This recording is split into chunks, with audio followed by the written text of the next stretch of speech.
officials allowed her the moment to get the emotions out of her, and some officials wouldn't do that. Did you upset? Yeah, I got kneed right in the quad. Like, that hurts. Like, the ref can't miss that. And then I have to play with a contusion in my leg the rest of the game. Like, it's ridiculous. If the NBA is going to review calls, you're saying the WNBA can review calls and act retroactively. For weeks, fans have watched Caitlin Clark absorb one hard hit after another, grabs, elbows, knees, and physical contact that many believe has gone beyond normal basketball play. She also missed 5 games while recovering from a back injury before returning under a strict 25-minutes restriction. Then, on July 15, 2026, during a home game, Clark was knocked to the floor after contact from Kaya Stokes that appeared to catch her in the quad near the basket stanchion. The officials did not call a foul on the play, sparking immediate debate among fans and analysts over the no call. Play with Stokes that made you upset, and then you hopped into the back. Quad. Like, that hurts. Like, the ref can't miss that. And then I have to play with a contusion in my leg the rest of the game. Like, it's ridiculous. Can't miss calls like that. Did they give you an explanation right after when you went up to him? I initiated the contact, which is fine. You can't knee me in the leg, knock me over.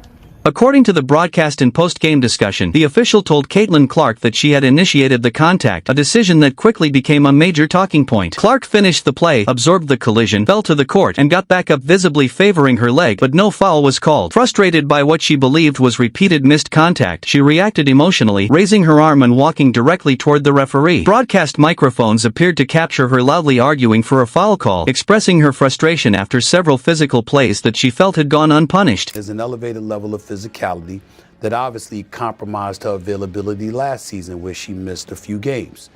There is a palpable resentment towards this girl, where you have people who are resenting of her star power and her cachet.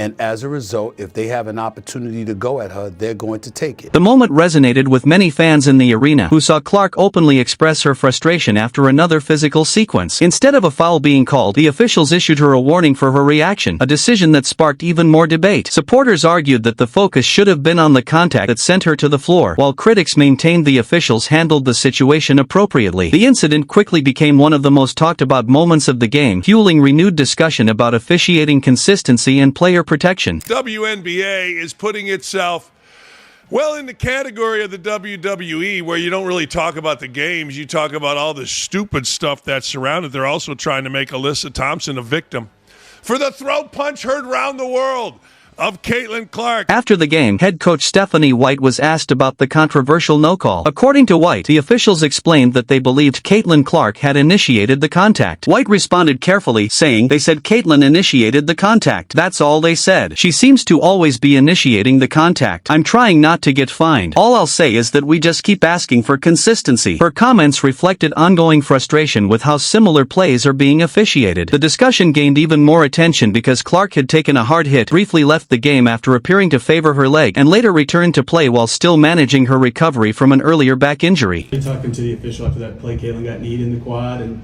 hopped off for a sec. Did they give you an explanation for the no color and how she did it? No, they said Caitlin initiated the contact. That's all they said? That's all they said. She seems to always be initiating the contact.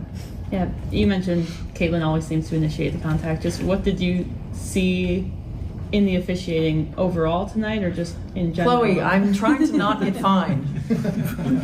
Again, all I'll say is that we just keep asking for consistency.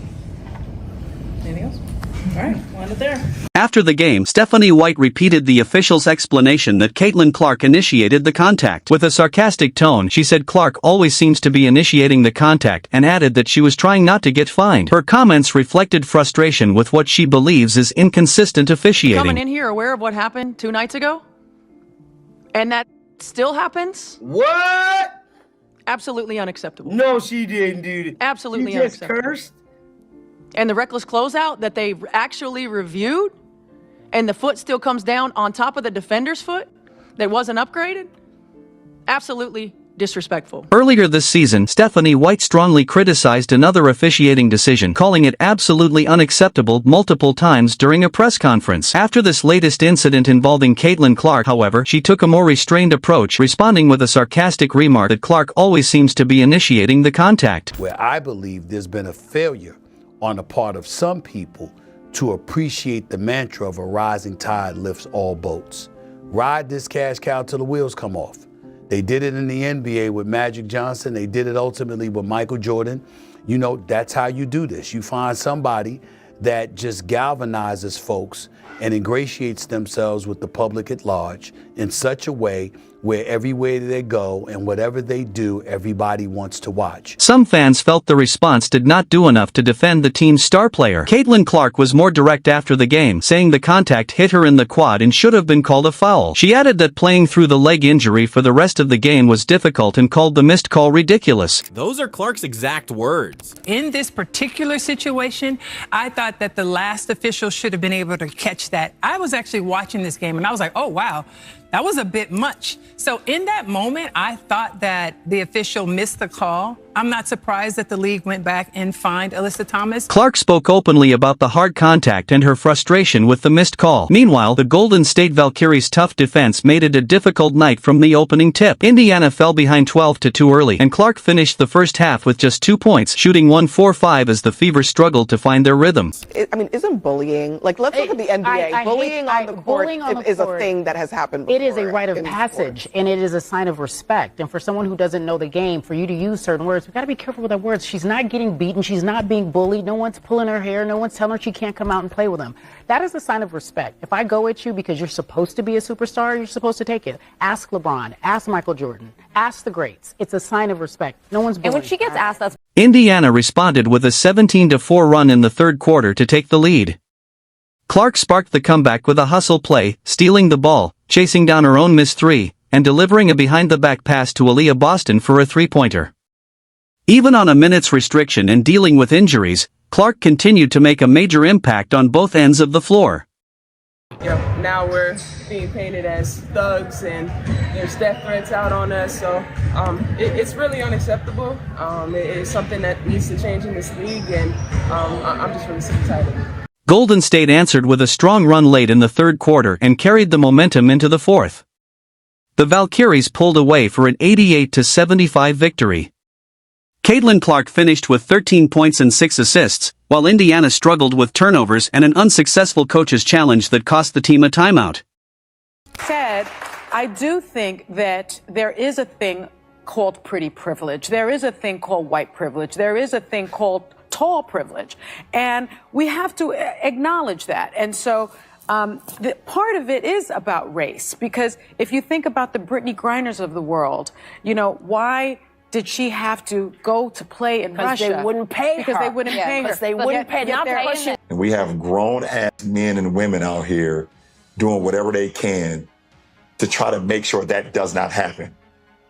That is the weirdest thing in the world, but it is what it is, and I'm glad that Caitlin has a great head on her shoulder. Caitlin Clark battled through 2 quad contusions during her injury-plagued 2025 season, a year in which she played only 13 games because of multiple injuries. Last night, she took a knee directly to that same quad. She was forced to head to the locker room, but after treatment, she returned to the court, played 26 minutes, and finished the game. Afterward, Clark said she wasn't worried about the leg. But every Fever fan who watched her limp off the floor knows exactly what a quad contusion can mean for her. It brings back memories of 2025, missed games, long recovery periods, and watching from the bench instead of leading her team on the court. Clark also now has 5 technical fouls this season. At 8, the WNBA automatically issues a 1-game suspension. During Wednesday night's game, she was visibly frustrated and yelled at the officials, even dropping multiple F-bombs. Surprisingly, the referees only gave her a warning instead of another technical, suggesting they may have realized they had already missed too many calls against her. The Indiana Fever now face a difficult back-to-back schedule, taking on the Seattle Storm on Friday and the New York Liberty on Saturday. Before the Golden State Valkyries game, Clark admitted she wasn't sure whether she would be available for both games. A fresh quad contusion, combined with a back that's still recovering, makes this back-to-back stretch a major concern for Indiana fans. Head coach Stephanie White also drew attention after the game with a sarcastic comment, saying, "She seems to always be initiating the contact." It was one of the strongest public criticisms of WNBA officiating we've heard from a coach this season. Now the biggest question is this: will inconsistent officiating end up costing Caitlin Clark her health before the All-Star game? Let me know what you think in the comments. Is the WNBA doing enough to protect its biggest star, or are the officials letting too much physical play go uncalled?